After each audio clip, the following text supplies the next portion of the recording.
Okay, let's unpack this. We are diving into a topic that, honestly, it promises nothing less than unlocking thousands of hours of conscious experience you probably didn't even know you had access to.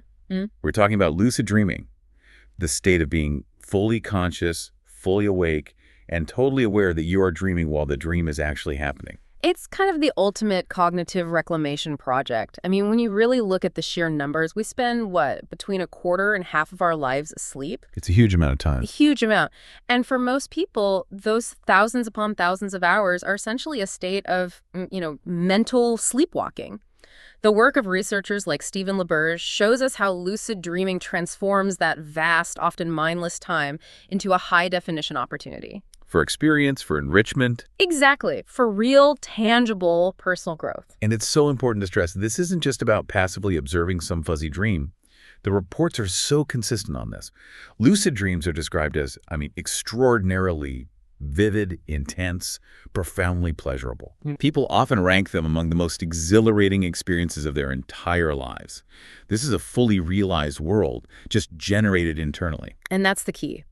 The application becomes immediately practical. It moves way beyond just being a fun novelty. Lucid dreaming becomes this unique, perfectly safe laboratory for the mind. A laboratory, I like that. Yeah, the sources we drew from, they show massive applications across the board. Personal growth, creative problem solving, mental rehearsal, even self-healing. To give you a taste of that potential right up front, there's this incredible anecdote about a musician. Oh, the JS story. It's a perfect example. A professional French horn player who was just really struggling with performance anxiety. And this is a high-stakes performance, right? Hugely high stakes. A solo recital, no accompaniment at Chicago's Orchestra Hall. So to prepare, JS used self-hypnosis and then, in a lucid dream, performed the entire recital. A whole thing. The whole thing.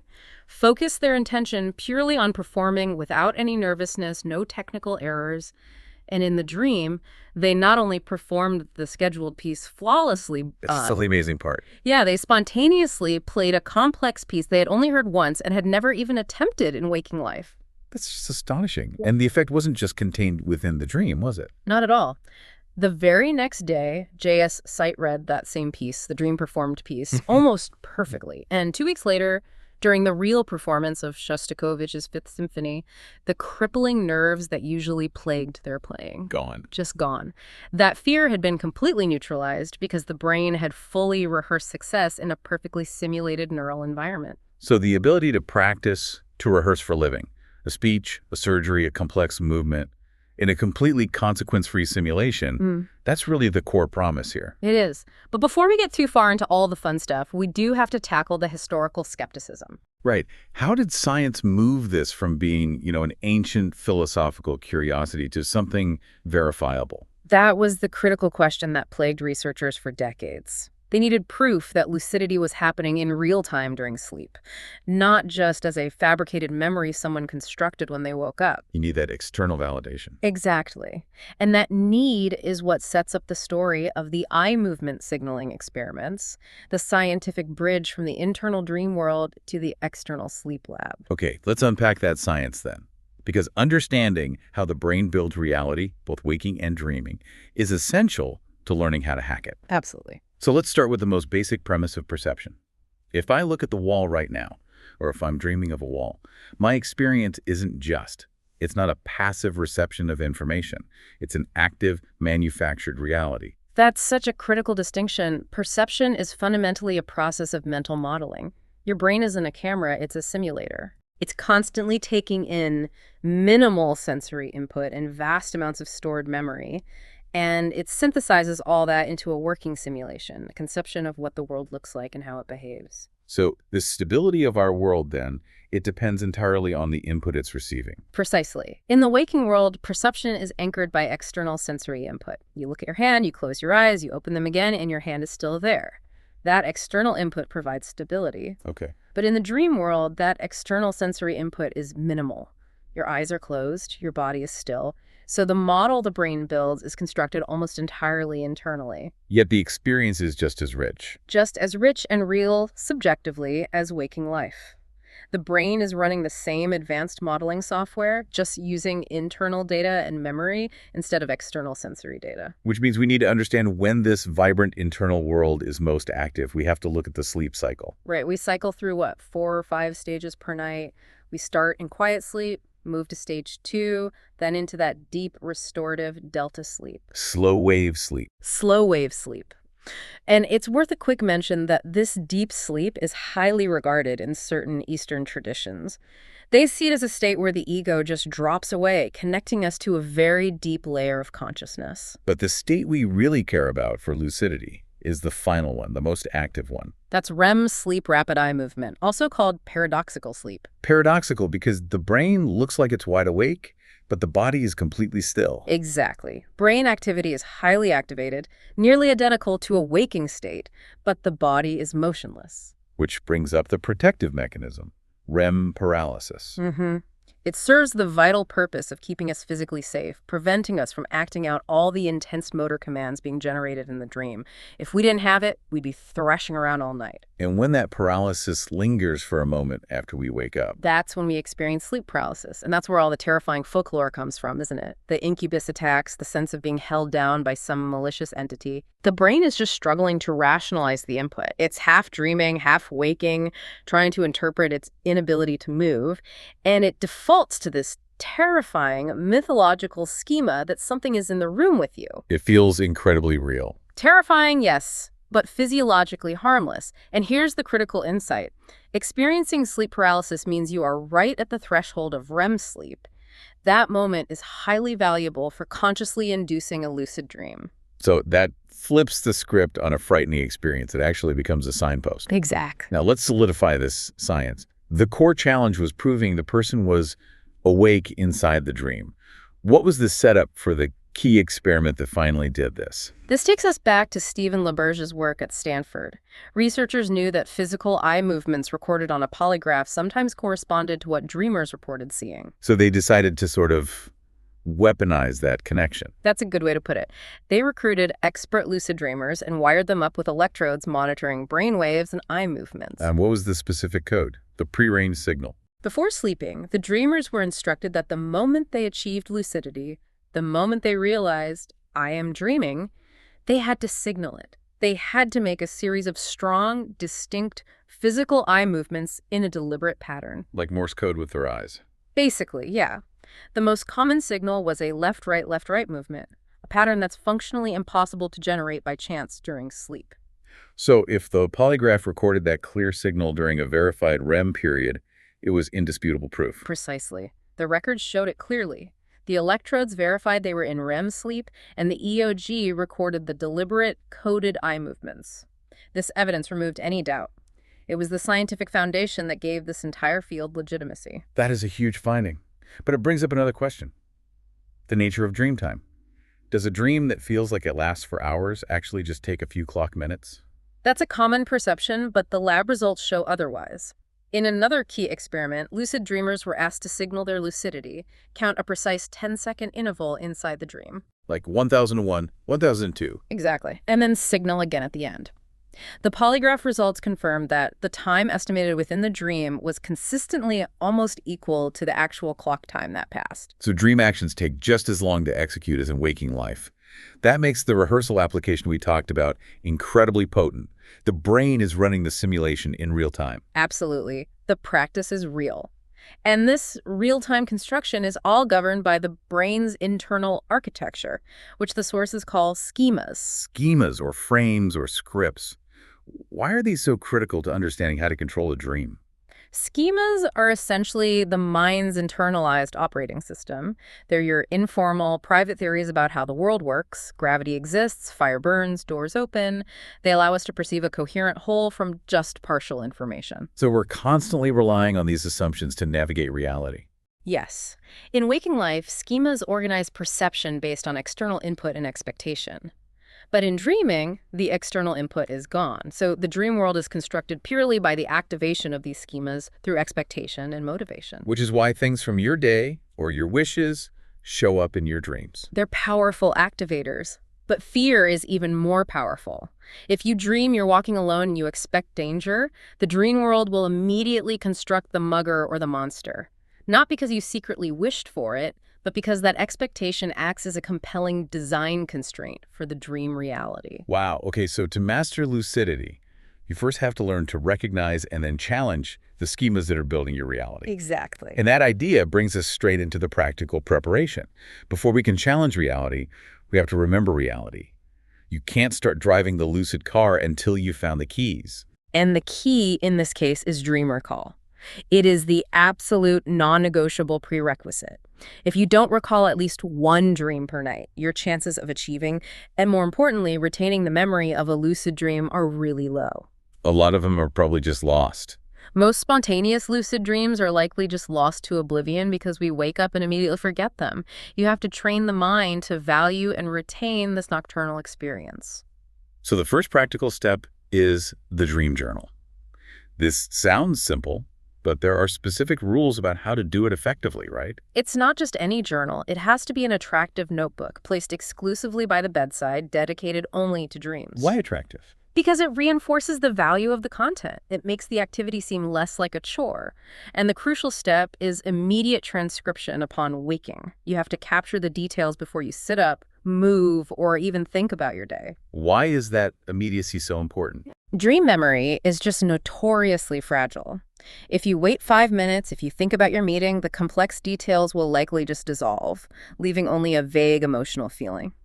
By writing immediately, you're forcing the memory to transfer from short-term to long-term memory. So what if someone is starting from scratch and remembers 0 dreams a night? Start small. Set an intention before you fall asleep that you will remember your dreams. If you only remember a color or a single feeling or one word of dialogue, write that down. Record the 0. The practice increases recall exponentially.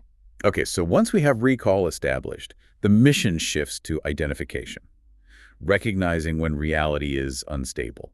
The sources call these dream signs. A dream sign is a characteristically dreamlike feature, an abnormality, an impossibility that serves as a flashing neon light signaling, hey, this is a dream. Like finding yourself flying or your pet starts talking. Exactly. Those seem obvious when we talk about them now, but in the dream world, people miss them constantly. Why do we fail to recognize something so obviously abnormal? This is the rationalization trap. Our minds are magnificent confabulators. When something bizarre happens, the dreamer's standard response isn't, I must be dreaming, but rather, how peculiar, there must be some explanation. That's a weird kind of elephant. Maybe it's from Borneo. Precisely. The mind tries to assimilate the bizarre event into the schema of waking reality.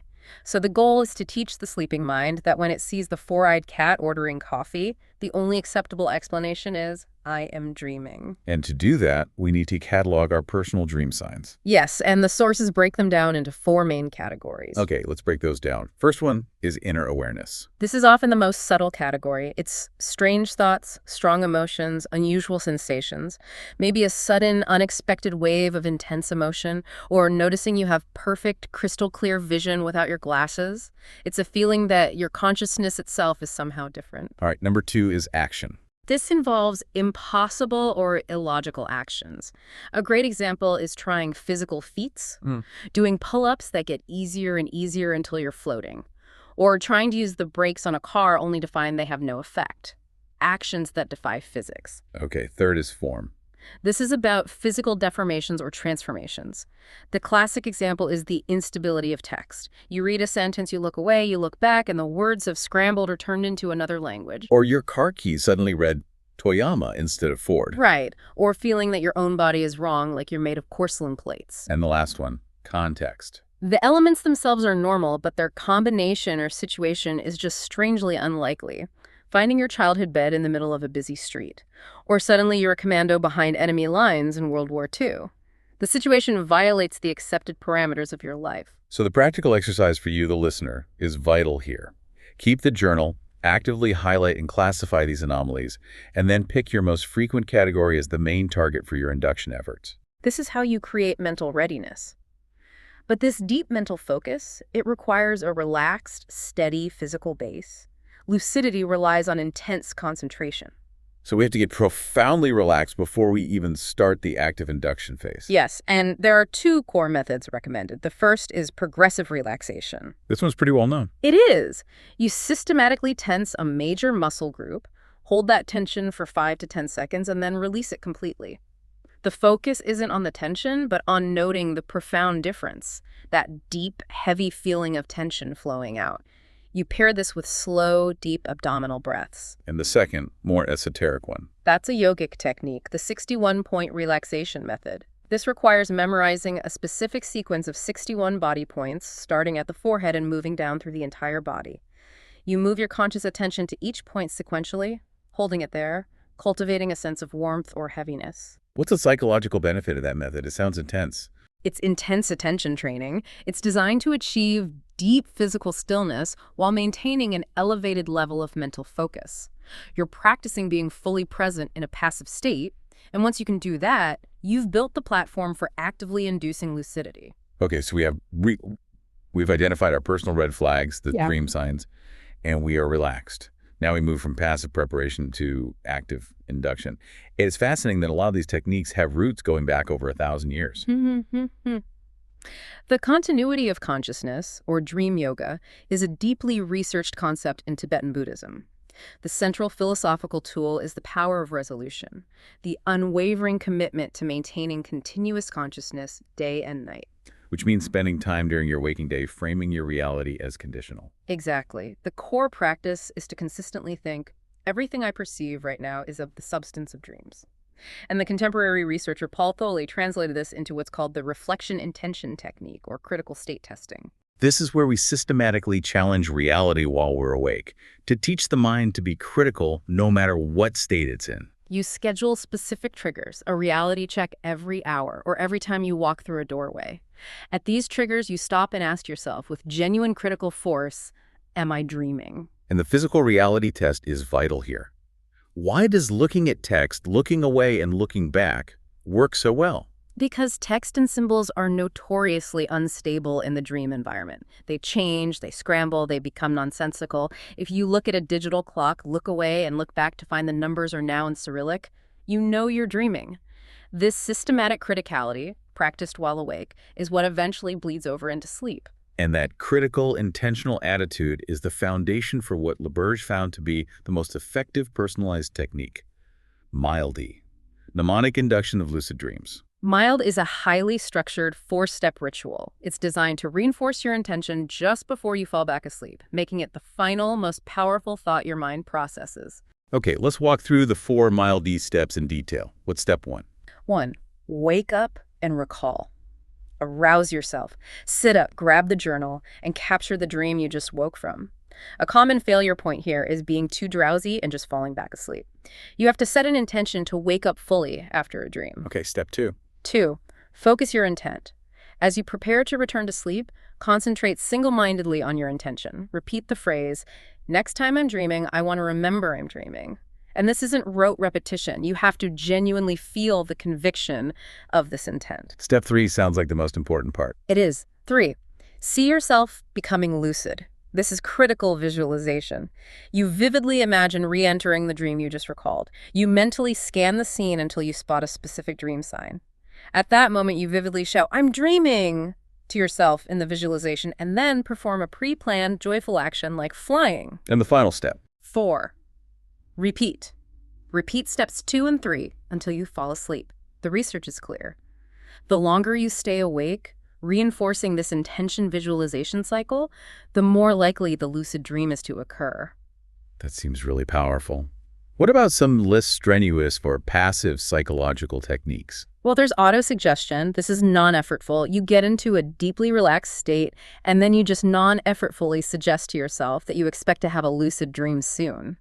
The key is avoiding insistence. It's about cultivating a subtle, genuine expectation. And for those who are highly suggestible? Post-hypnotic suggestion, or PHS.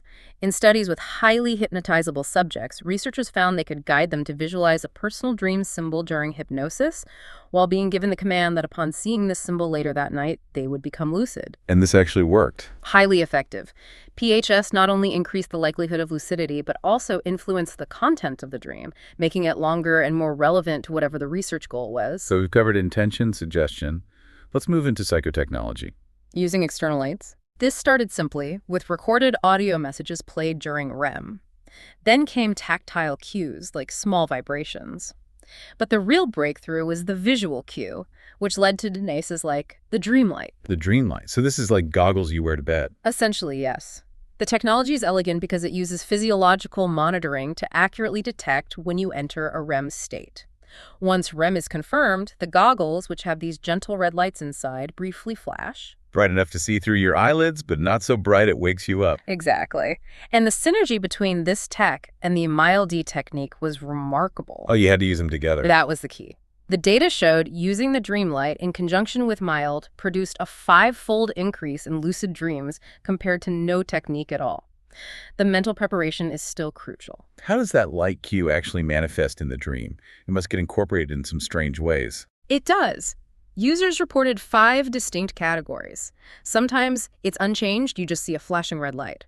More often, it's incorporated as dream imagery, like the room lights flickering or lightning outside the window. So your brain is trying to rationalize it again? Always. Yeah. It can also appear as a superimposed light, just a brilliant flash that fills your vision, or as these beautiful superimposed geometric patterns, sometimes called Sufi fireworks. Wow. But regardless of how the light is incorporated, the prepared mind, trained by MILD, recognizes it as a breach of reality, and that's what triggers lucidity. Okay, so we've done the work, we've achieved lucidity, but the journey isn't over. I've heard that the initial realization can be so exciting that the dream just destabilizes or fades instantly. That is the crucial first hurdle, managing the rush and stabilizing lucidity.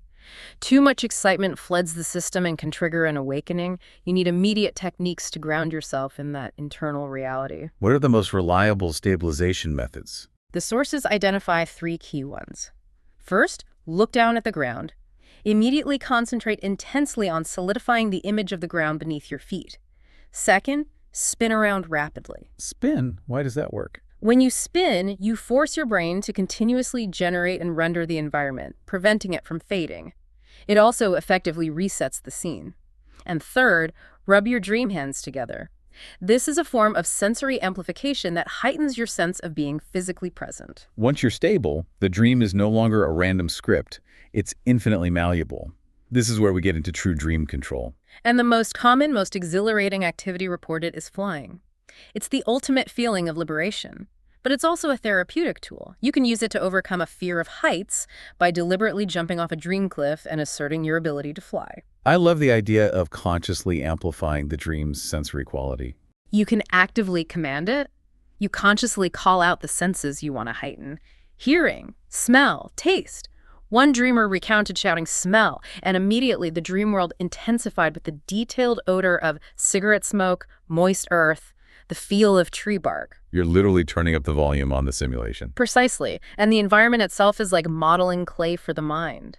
Dreamers can command characters, reverse scenarios, or change entire locations just by wishing it. One researcher detailed the strike the set, change the channel approach. Like you're directing a movie. Exactly. You imagine the dream is on a giant TV screen and you use a mental remote control to change the channel or demand, strike the set, new location, Mars.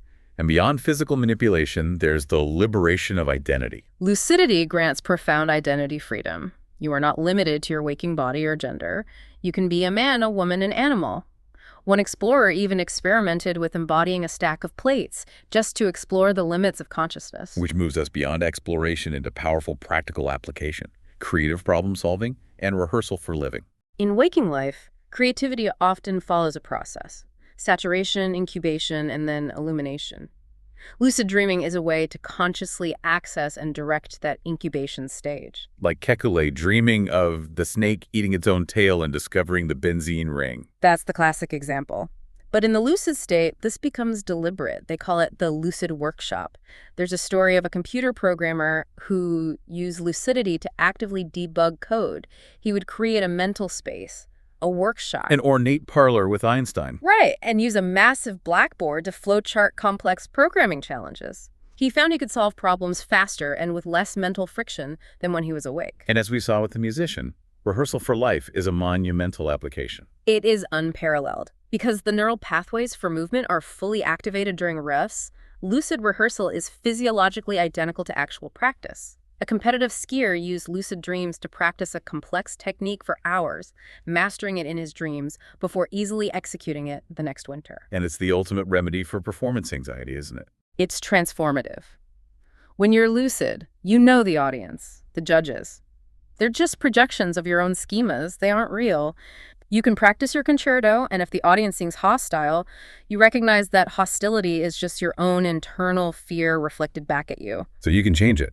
You can change them, you can make them smile or replace them with people you trust, and that transforms the fear into confidence. That mastery carries directly over into the waking world. The ultimate form of self-healing, though, often involves confronting our deep-seated fears, particularly with recurrent nightmares. Nightmares aren't some form of masochistic wish fulfillment. They're the result of maladaptive responses to fear, worsened by the expectation that the terror will always recur. So the foundational response is to become lucid. If you realize you are already safe in bed, the threat loses its power. But the sources differentiate between two therapeutic approaches. There was an older, more aggressive approach, which suggested you must confront and slay the attacker. But the research on lucidity suggests a far more diplomatic method. Yes. Exactly. The conciliatory approach. Threatening figures, shadow figures, monsters are almost always projections of your own inner conflict. The aggressive approach can actually cause more problems. The conciliatory method demands that you engage them in dialogue, treating them as equals. What does that dialogue look like? You step forward, even though you're terrified, and you ask the figure, "Who are you?" or "What do you want from me?" Often, upon being addressed with respect, the figure transforms immediately.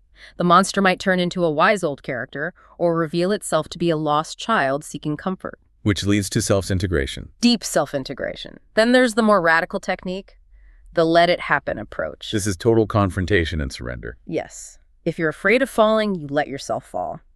A dreamer afraid of a truck hitting her became lucid and allowed the truck to pass straight through her body. She reported immediately rising heavenward in an ethereal light form, feeling profoundly liberated. By confronting the non-reality of the threat, you eliminate its power. And for recurrent nightmares, we can use the rehearsal technique while we're awake. Absolutely. You mentally rehearse a new, positive conclusion for the nightmare. Instead of waking up screaming, you rehearse becoming lucid and turning the monster into a friend. You weaken the expectation that the nightmare must follow the old, terrifying plot.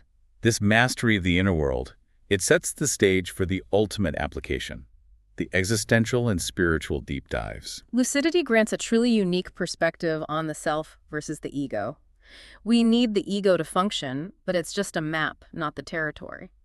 By achieving lucidity, we gain detachment from that map. We realize the true self simply says, "I am," while the ego dictates, "I am what I know myself to be." And this detachment is often reported as the gateway to some profoundly mystical or transcendent experiences. Lucid dreamers often report experiences that mirror classical descriptions of mysticism. Intense feelings of bliss, a sense of oneness with all things, the loss of body awareness, the appearance of the fullness of light. One dreamer described becoming a we, a collective fear of pure light and consciousness. And what's fascinating is that these ultimate experiences are highly shaped by one's own preconceptions. If you believe in a personal God, you're more likely to encounter a familiar figure. If you believe in an impersonal force, you experience pure energy or light. So your expectation shapes the encounter, but the method of seeking matters just as much. Critically so. The highest, most transcendent experiences rarely come from commanding the dream. They come from surrendering control, opening yourself completely to whatever experience might come. Trying to force the experience tends to produce only what you expected. Surrender opens the door to genuine revelation.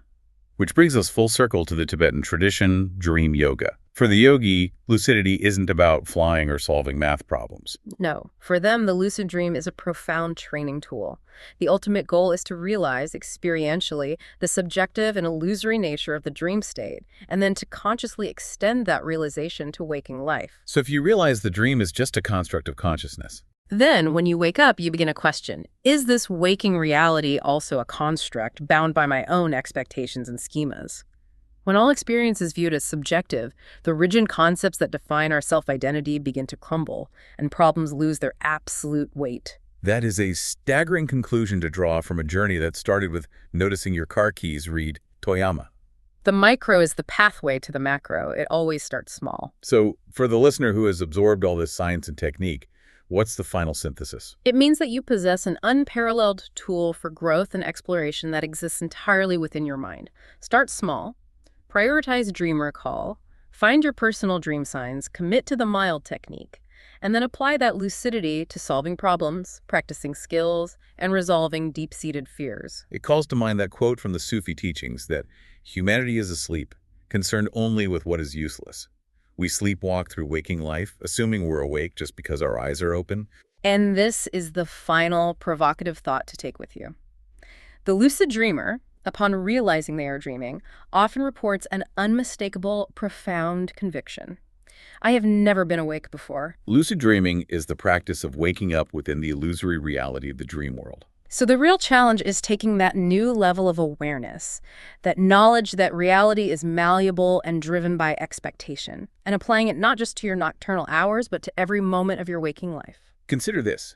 If you now know how to look critically at reality while you sleep, are you willing to look just as critically at the world around you right now? Are you willing to test the stability of your perceived reality and realize you might be even more awake than you thought? That is the path laid out by the lucid dreamers.